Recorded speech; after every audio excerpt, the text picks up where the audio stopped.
नमस्कार दोस्तों, आपका स्वागत है आपके चैनल एग्जाम पनेसिया में। आशा करता हूं कि आप सभी लोग स्वस्थ होंगे, अपनी पढ़ाई कर रहे होंगे। तो बिना ज़्यादा समय गवाए आज का प्रैक्टिस सेट शुरू करते हैं। तो पहला प्रश्न है, गांधी जी के नमक सत्याग्रह का एकमात्र उद्देश्य क्या था? आपके ऑप्शन है नमक कानून को निरस्त करना, सरकार के सत्ता की कटौती, आम लोगों के लिए आर्थिक राहत, भारत के लिए पूर्ण स्वराज। तो राइट आंसर है नमक कानून को निरस्त करना। नमक सत्याग्रह की बात करें तो 12 मार्च 1930 से 6 अप्रैल 1930 तक गांधी जी पैदल यात्रा करते हैं और इसमें जो टोटल लोग जो भाग लेते हैं, यहाँ पे 78 लोग भाग लेते हैं। और बात करें तो ये 18 दिन यात्रा चलती है, 18 दिन। और अगर बात करें कि ये यात्रा कितने किलोमीटर पैदल तय की गई, तो 240 किलोमीटर। अगला प्रश्न देखते हैं, प्रश्न नंबर 2। उत्तर प्रदेश औद्योगिक विकास निगम स्थापित है। ऑप्शन है कानपुर में, लखनऊ में, आगरा में, नोएडा में। तो इसका सही आंसर है कानपुर में। कानपुर में क्या है? औद्योगिक विकास निगम स्थापित है। किसका? उत्तर प्रदेश का। अगला प्रश्न देखते हैं, प्रश्न नंबर 3। साख पत्र LC दिया जाता है। ऑप्शन है एक निर्यातकर्ता को, एक आयातकर्ता द्वारा, सीमा शुल्क अधिकारियों द्वारा, जहाजी कंपनी द्वारा। तो इसका राइट आंसर है ऑप्शन बी, एक आयातकर्ता द्वारा। अगर हम बात करें साख पत्र, तो साख पत्र कोई नई चीज नहीं है, इसको क्रेडिट कार्ड कहते हैं। इसका दूसरा नाम क्या होता है? Credit card. अगला प्रश्न देखते हैं, प्रश्न नंबर 4। भारत में प्रवेश करने वाले पश्चिमी विक्षोभ उत्पन्न होते हैं। ऑप्शन है अरब सागर में, अटलांटिक सागर में, भूमध्य सागर में, हिंद महासागर में। तो राइट आंसर है ऑप्शन नंबर सी, भूमध्य सागर में। यह नवंबर दिसंबर में आते हैं। ये भूमध्य सागर से हवाएं उठती हैं ऊपर और हमारे राजस्थान में बारिश करती हैं, उत्तर पश्चिम क्षेत्र में बारिश करती हैं। और यह रवि की फसल के लिए बहुत ज़्यादा लाभकारी होता है। लाभकारी क्या? रवि की फसल के लिए लाभकारी होता है पश्चिमी विक्षोभ की जो वर्षा होती है। प्रश्न नंबर 5 है, वर्ष 2001 से 2011 की अवधि में उत्तर प्रदेश की दशकीय जनसंख्या वृद्धि रही। ऑप्शन ए है 20.46%, 20.09%, 22.19%, 18.70%। तो राइट आंसर है ऑप्शन नंबर बी। यह तो उत्तर प्रदेश की। अगर आपसे भारत की पूछे तो कितनी है? भारत की पूछे तो कितनी है? तो आपका उत्तर होगा 17.7% दस की वृद्धि हमारे भारत की, और उत्तर प्रदेश की 20.09% है। क्वेश्चन नंबर 6 देखते हैं, विशेष आर्थिक क्षेत्र नीति घोषित की गई थी। सेज का मतलब होता है स्पेशल इकोनॉमिक जोन। तो आपके ऑप्शन है अप्रैल 2000 में, अप्रैल 2002 में, अप्रैल 2001 में, अप्रैल 2003 में। इसका जो राइट आंसर है वह है ऑप्शन नंबर ए, अप्रैल 2020 में। यहाँ पे सेज को हम देख लेते हैं एक बार। SEZ special economic zone. अगर इसकी घोषणा की बात करें ये 2000 में होती है, जैसा कि अभी प्रश्न था। लेकिन अगर इसकी एक्ट की बात करें तो इसका जो एक्ट है वह 2003 का है। ये बात आप बिल्कुल नोट कर लेंगे, क्योंकि इस पे क्वेश्चन कई बार बना है और आपके एग्जाम के लिए दोनों बातें बहुत ज़्यादा इंपॉर्टेंट हैं। अगला प्रश्न देखते हैं, प्रश्न number 7। Indian home rule society स्थापित हुई थी। आपके ऑप्शन है 1900 ईस्वी में, 1901 ईस्वी में, 1902 ईस्वी में, 1905 ईस्वी में। तो आपका जो राइट आंसर है वह है ऑप्शन नंबर डी, 1905 ईस्वी में। Indian home rule society. तो जो इसके जो संस्थापक होते हैं वह कौन है? श्याम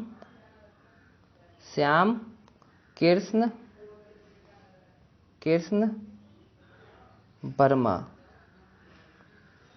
और अगर बात करें तो ये कहाँ पे होती है? तो वह होती है लंदन में। और एक बात आपको यहाँ पे याद रखनी है कि इसको इंडियन होम रूल सोसाइटी को किस नाम से जाना जाता है? तो इसका एक नाम और होता है, वह है इंडिया हाउस।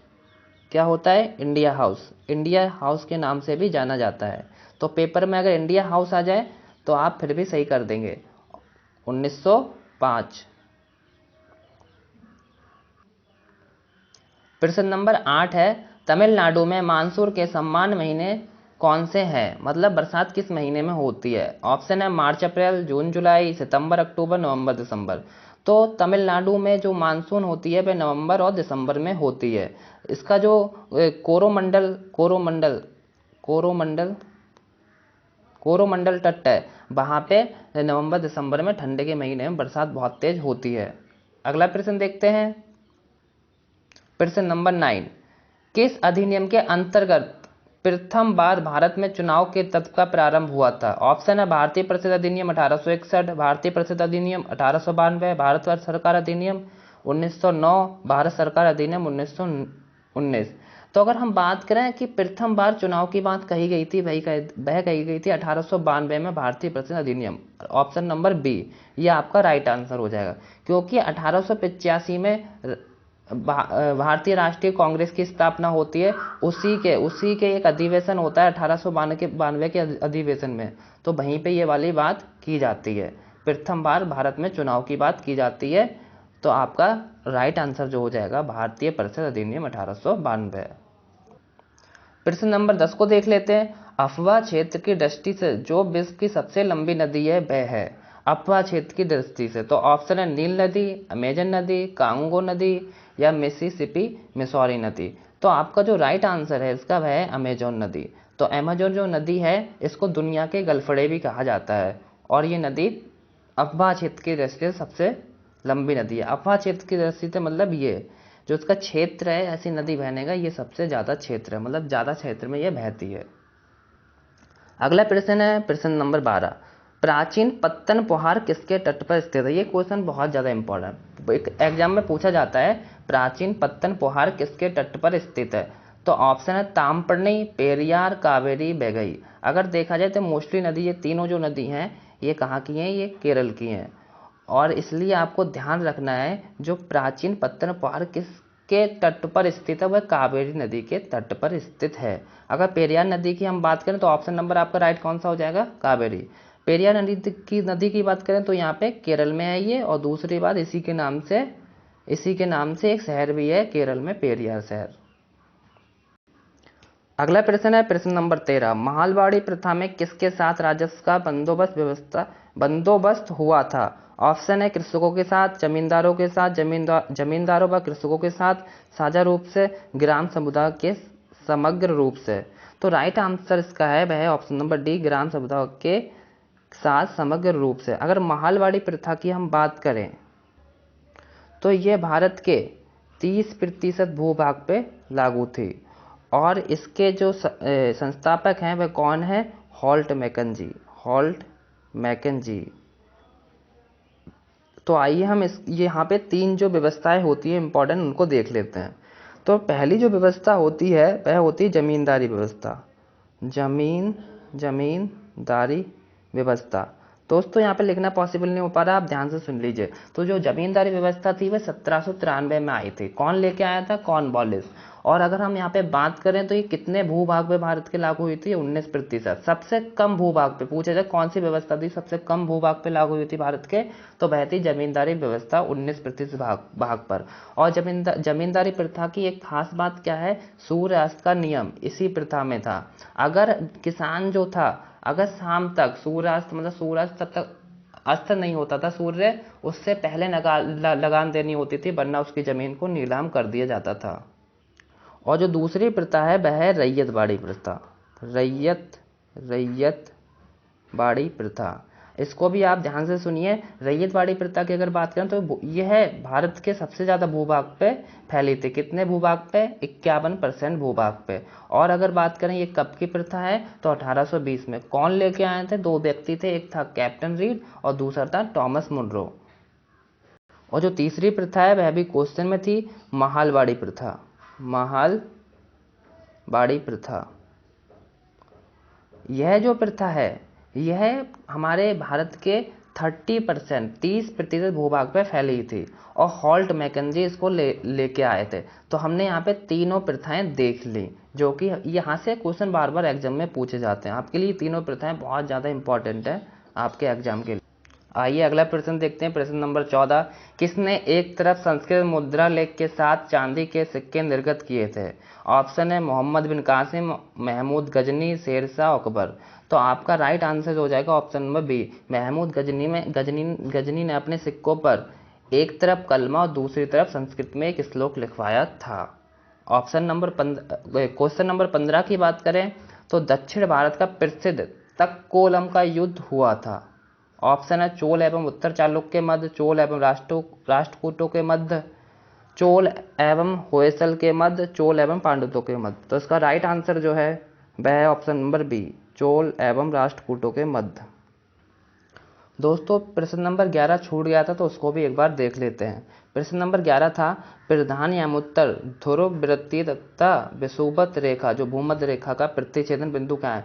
मतलब जो ध्रुवीय रेखा उनका प्रतिच्छेदन, तो इस वाले बिंदु की बात कर रहा है। तो ऑप्शन है अंध महासागर में, घाना में, मोरक्को में, प्रशांत महासागर में। तो इसका जो राइट आंसर है वह है अंध महासागर। अंध महासागर की बात करें तो अंध महासागर किस महासागर को कहते हैं? अटलांटिक महासागर को कहते हैं अंध महासागर।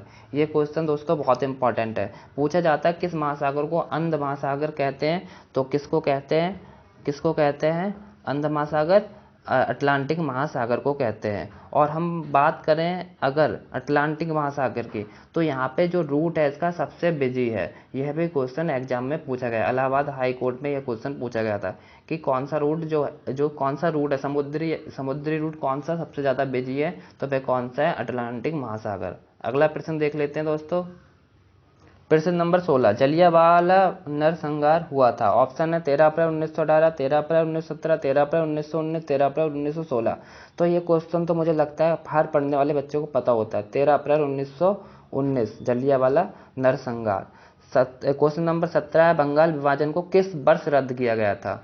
ये क्वेश्चन दोस्तों बहुत इंपॉर्टेंट है आपके पैट एग्जाम के लिए। बंगाल के विभाजन को किस वर्ष रद्द किया गया था। तो ऑप्शन है 1919 में, 1910 में, 1911 में, 1912 में। तो इसका जो राइट आंसर है वह 1911 में। 1911 में बंगाल के विभाजन को रद्द कर दिया था। अगर इसकी बात करें स्टार्ट कब होता है तो 1905 में। 1905 में बंगाल विभाजन रद्द होता है और यहीं पर 1905 में स्वदेशी आंदोलन स्टार्ट होता है। स्वदेशी आंदोलन कहाँ से स्टार्ट होता है तो कोलकाता में टाउन हॉल से स्टार्ट होता है 1905 में। ये सारी बातें आपके एग्जाम के लिए बहुत ज़्यादा इंपॉर्टेंट है। आप ध्यान से सुनिए मेरी बात को और उसको नोट करिए अपनी कॉपी में। यहाँ से क्वेश्चन आपको पक्के मिलेंगे क्योंकि कंटेंट एक नंबर है और वही पढ़ो जो एग्जाम में आए। प्रश्न नंबर 18 की बात कर लेते हैं। महावीर स्वामी को किस नदी के तट पर ज्ञानोदय प्राप्त हुआ था। ऑप्शन है स्वर्णकृता, पलासनी, गंगा, ऋजुपालका। तो इसका जो राइट आंसर है वह ऋजुपालका नदी पे महावीर स्वामी को ज्ञानोदय मतलब ज्ञान की प्राप्ति हुई थी। अगर बात करें महावीर स्वामी जी कौन से वंश के थे तो वह घ्रातक वंश के थे। कौन से वंश के थे? घ्रातक वंश के थे, घ्रातक वंश या कुल के थे। और अगर बात करें ये इनका जन्म कहाँ हुआ था, इनका जन्म इनका वैशाली में कुंडग्राम में हुआ था। प्रश्न नंबर 19 की बात कर लेते हैं। प्रारंभिक जैन साहित्य निम्नलिखित किस भाषा में लिखा गया था। जो प्रारंभिक जैन साहित्य था वो किस भाषा में लिखा गया था। तो ऑप्शन है अर्धमागधी, पाली, प्राकृत, संस्कृत। तो जो प्रारंभिक जैन साहित्य था वह लिखा गया था Ardhamagadhi. Option number A right हो जाएगा। अगर बात करें हम उसकी जो हमारे बौद्ध साहित्य वो किस भाषा में लिखे गए थे तो बौद्ध वाले लिखे गए थे पाली भाषा में। बौद्ध वाले किस भाषा में लिखे गए थे? पाली वाले में। प्रश्न नंबर 20 की बात कर लेते हैं। मानव सभादानों में कुत्ते दफनाए गए थे। मतलब मानव और कुत्तों को एक साथ दफनाया गया था, वह जगह कौन सी है। ऑप्शन ए है गुफ कराल में, ऑप्शन बी है बुरझोम में, ऑप्शन सी है मारतंड में, ऑप्शन डी है मेहरगढ़ में। तो इसका सही आंसर हो जाएगा, राइट आंसर हो जाएगा वह हो जाएगा ऑप्शन नंबर बी, बुरझोम में। बुरझोम कहाँ पे? जम्मू एंड कश्मीर में है। यहीं पे कुत्ते और मानव के एक साथ दफनाने के साक्ष्य मिले थे। प्रश्न नंबर 21 की बात कर लेते हैं। बोर्ड ऑफ कंट्रोल की स्थापना किस अधिनियम के अंतर्गत की गई थी। तो ऑप्शन है रेगुलेटिंग एक्ट अधिनियम 1773, सेटलमेंट अधिनियम 1781, चार्टर अधिनियम 1813, पीट्स इंडिया अधिनियम 1784। राइट आंसर आपका यहाँ पे हो जाएगा ऑप्शन नंबर डी। किस एक्ट से की गई थी? पीट्स इंडिया अधिनियम 1784 से बोर्ड ऑफ कंट्रोल की स्थापना यहाँ पे कर दी जाती है। यहाँ पे जितना भी मतलब कंट्रोल जहाँ पे देखा जाता है उस कंपनी का, ईस्ट इंडिया कंपनी का, वो यही बोर्ड ऑफ कंट्रोल देखता है। अगर हम यहाँ पे बात करें यहाँ पे कितने सदस्य थे तो यहाँ पे 6 सदस्य थे।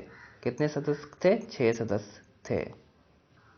यदि दोस्तों आपको ये वीडियो अच्छी लगी हो तो वीडियो को शेयर ज़रूर करें और हमें कमेंट करके कमेंट बॉक्स में ज़रूर बताएं, और हमारे चैनल को सब्सक्राइब भी करें, जिससे कि आपकी तैयारी को और ज़्यादा रोशनी मिल सके, मतलब आपकी तैयारी और ज़्यादा मजबूत हो सके। तो आज की वीडियो दोस्तों यहीं पे ख़त्म होती है और आपसे हम विदा लेते हैं। अब कल मिलते हैं अगली क्लास में, अगले प्रैक्टिस सेट में। और ये दोस्तों क्वेश्चन करते रहिए, क्योंकि ये क्वेश्चन आपके लिए बहुत ज़्यादा इंपॉर्टेंट है, आपके पेपर में बार बार पूछे जाएंगे।